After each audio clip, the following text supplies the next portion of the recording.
Hello guys, welcome to my channel. Today topic is green chemistry. Green chemistry is often referred to su- sustainable chemistry is an innovation approach to chemical research and manufacturing that seeks of minimize the environmental impact of chemical process and products. The core principle of green chemistry are centered around reducing the use and generation and hazardous substance, improving energy efficiency and designing products and processes that are inherently safer for both human health and the environment. This field is not just about cleaning up population but about preventing it at the source by rethinking how chemicals are designed, produced, and used.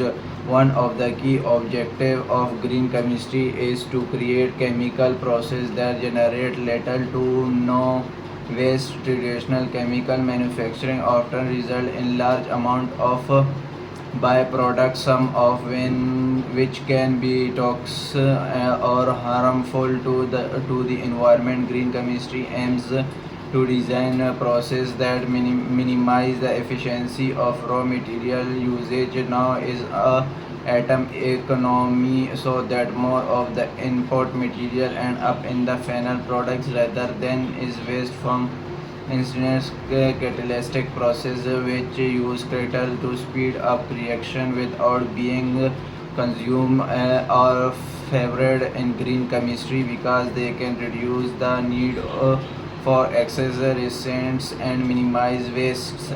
Energy efficiency is another critical focus of green chemistry. Many chemical processes require a significant amount of energy, often derived from non-renewable fossil fuels, contributing to greenhouse gas emission and climate change. Green chemistry promotes the development of processes that operate at ambient temperature and pressure, or that use alternative energy sources such as solar, wind, or bio-based energy. For example, photochemistry, which use light to drive a chemical reaction, is being explored is a way to harness solar energy in chemical manufacturing, promotionally leading to more sustainable products methods.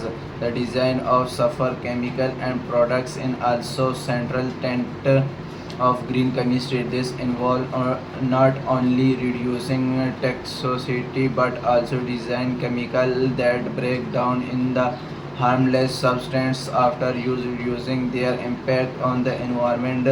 Biodegradable plastic, for example, are produced of a green chemistry. Principle is they are designed to decompose natural terrible use in industry process, which can significantly reduce the health risk to work and the potentially of our environment contamination. Green chemistry also extend to the sourcing of raw material with an emphasis on using a renewable feedstock rather than non-renewable resource like petrol, bio-based chemical derived from the plant or other renewable sources are a growing area of interest. The material can often be green chemistry of the use of a cradle to cradle design principle, where products are designed with their entire life cycle in mind, from production to design, ensuring that they can be refused, recycled, or safely development. And other aspect to green chemistry is potential to create an economic benefit by reducing waste and improving efficiency. Companion can lower products cost, reduce that need of costly waste management, and minimize regular complex cost. Further, as a consumer and industry become more environmentally conscious, there is growing market for green products offering companions a competitive advantage. Thank you for watching my video and subscribe my channel.